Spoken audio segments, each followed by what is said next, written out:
In 1914, Austria-Hungary presented itself on the world stage as a great power, a sprawling empire with centuries of history and tradition. Its magnificent imperial palaces and meticulously orchestrated ceremonial parades projected an image of strength and stability. However, beneath this glittering surface, its military and economy were dangerously fragile, riddled with systemic weaknesses that would soon be exposed by the harsh realities of modern warfare. The empire was teetering on the brink, unaware of the abyss that awaited. The imperial and royal army, the supposed backbone of the empire, was shockingly outdated and poorly equipped. Their arsenals were filled with antiquated weapons, a far cry from the modern artillery and machine guns of their adversaries. Adding to the problem, it was led by officers more concerned with maintaining their aristocratic privilege and social standing than with developing effective military strategy or caring for the well-being of their troops. Competence was often secondary to connections. Early defeats against Russia on the Eastern Front, where the vast distances and brutal conditions tested the limits of the Austro-Hungarian army, and the humiliating setbacks suffered in the campaigns against Serbia in the Balkans, brutally exposed these underlying weaknesses, revealing the true extent of the empire's military shortcomings. These defeats resulted in massive losses of men and equipment, and a hollowed-out officer corps, further crippling the army's ability to effectively wage war. Cemeteries filled with the fallen became a grim testament to the empire's failing military might. The economy of Austria-Hungary, a patchwork of industrial centers and agrarian regions, was never truly unified. This disparity created significant challenges in coordinating resources and mobilizing for a large-scale conflict. Consequently, the empire struggled to effectively mobilize its economic resources for total war, hindering its ability to supply its troops and sustain the war effort. As the war dragged on, food shortages and rationing became widespread throughout the empire, leading to growing discontent among the civilian population. The agricultural sector, already strained, began to collapse under the pressures of war, further exacerbating the food crisis and leading to widespread rural poverty. The impact of the British naval blockade, which restricted access to vital supplies, combined with the immense strain of fighting on multiple fronts simultaneously, rapidly drained the empire's already limited resources, pushing it to the brink of economic collapse. This resource depletion made the empire increasingly dependent on German support, effectively turning Austria-Hungary into a junior partner in the war effort. By 1915, it was painfully clear that the war was a catastrophic drain on Austria-Hungary, both in terms of human lives and material resources. The relentless pressure of the conflict was pushing Austria-Hungary inexorably toward complete ruin, threatening the very existence of the empire. The empire's grand facade, once a symbol of power and prestige, was now crumbling under the immense strain of the war. It was collapsing under the combined weight of modern warfare, a failing economy, and deep-seated internal divisions, foreshadowing the empire's ultimate demise.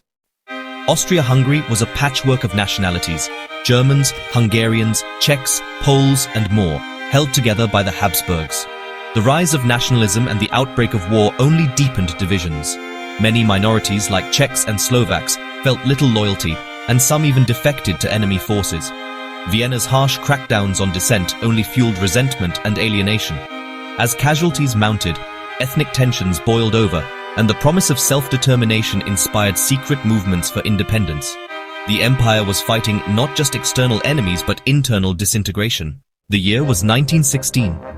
The aging Emperor Franz Joseph, a symbol of the Austro-Hungarian Empire for nearly 7 decades, finally succumbed to illness.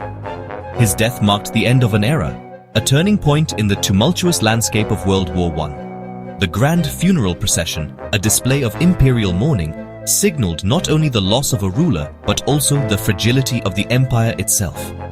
With Franz Joseph gone, the young and relatively inexperienced Charles I ascended to the throne. He inherited a war-weary nation, an empire teetering on the brink of collapse. Unlike his predecessor, Charles possessed a deep desire to end the bloodshed and salvage what remained of his vast domain. He was desperate to find a way out of the seemingly endless conflict and save his empire from utter destruction. Recognizing the dire situation, Charles embarked on a perilous and clandestine path. he secretly reached out to the Allied powers, hoping to find a diplomatic solution that would allow Austria-Hungary to withdraw from the war with some semblance of dignity. These back-channel communications were fraught with risk, as exposure could have devastating consequences for both Charles and his empire.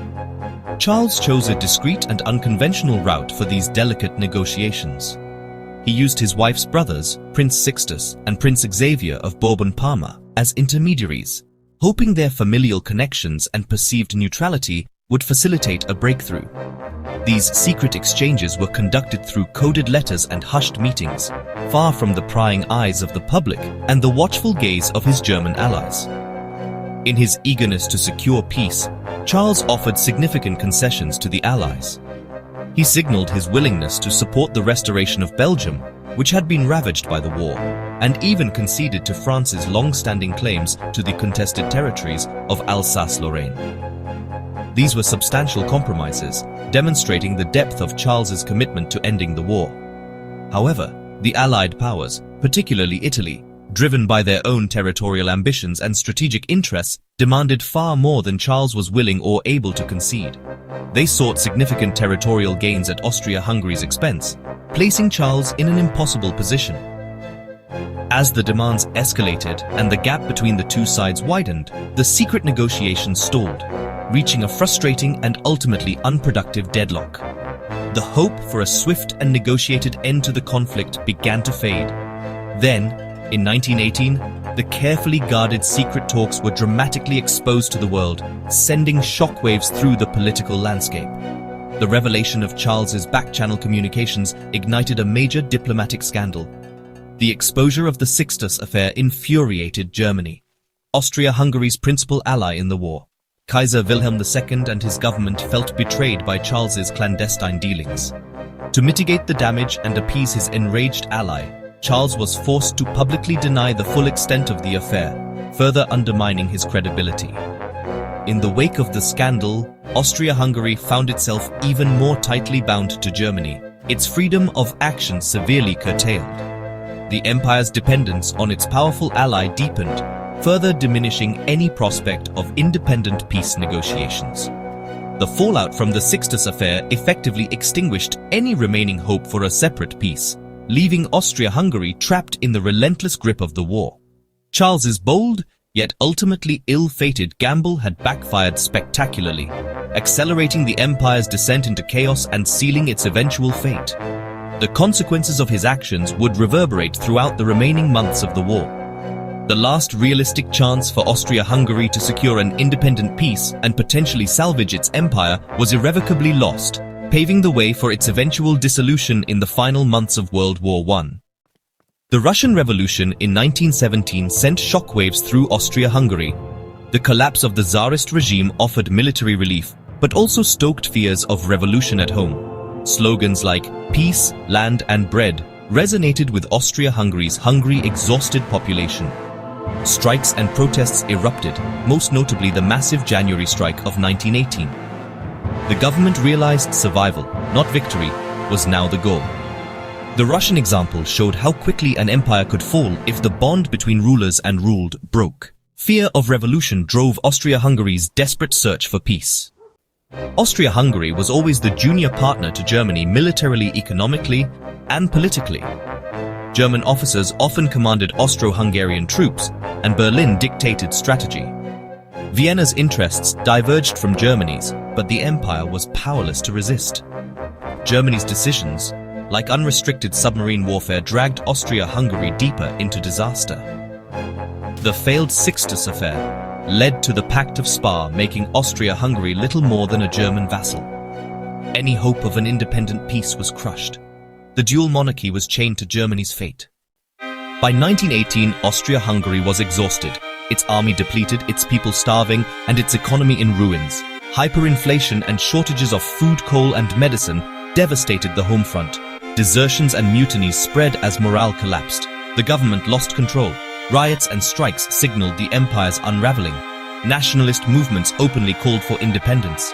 The leadership's only hope was immediate peace, but the damage was irreparable. The empire was disintegrating from within, hollowed out by hunger and despair. Survival, not victory, was all that remained. In the autumn of 1918, the final act of a long and devastating war was about to unfold for the Austro-Hungarian Empire. The leaves were turning, mirroring the decline of a once great power. The empire, creaking under the weight of internal divisions and external pressures, stood on the precipice of collapse. Austria-Hungary collapsed with stunning speed, a rapid disintegration that shocked the world. What had taken centuries to build crumbled in a matter of weeks, revealing the deep-seated fractures within the empire's foundation.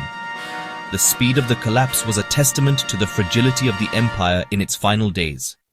The failed Italian offensive shattered the army, the last vestige of imperial power. The offensive, intended to bolster the empire's position, instead proved to be the final nail in the coffin. Morale plummeted, and the already strained supply lines snapped under the pressure. And soldiers deserted in droves, abandoning their post to join the burgeoning new national movements that promised a future free from imperial rule. These movements, fueled by years of pent-up frustration and nationalistic fervor, offered a compelling alternative to the crumbling empire. Emperor Charles's last-minute offer of federal reform, a desperate attempt to salvage the situation, was ignored. A clear sign that the empire's constituent nations had lost all faith in the Habsburg dynasty. His offer, once potentially viable, was now too little, too late. Independence was now the only acceptable goal, the singular focus of the various national movements that had sprung up across the empire. The people yearned for self-determination, for the right to govern themselves and shape their own destinies. Czechoslovakia, with its long-held aspirations for freedom, Yugoslavia, a union forged from the dreams of South Slavs, Hungary, seeking to reclaim its historical sovereignty, and Poland, reborn from the ashes of partition, all declared independence within days, signaling the definitive end of Habsburg rule. The Habsburg Empire, once a dominant force in European politics, vanished from the map after 6 centuries of existence, its territories carved up among the newly independent nations. Internal weakness, simmering ethnic strife that had long plagued the empire, and a fatal dependence on Germany, its powerful but ultimately unreliable ally, doomed any hope of survival. Charles's quest for peace, driven by a genuine desire to end the bloodshed, was ultimately trapped by forces far beyond his control, swept away by the tide of war and nationalistic fervor. In the end, only total defeat, the utter collapse of its military and political structures, brought peace. A peace born from the ashes of a fallen empire. And with that defeat came the empire's end, a dramatic conclusion to a story that had shaped the course of European history for centuries.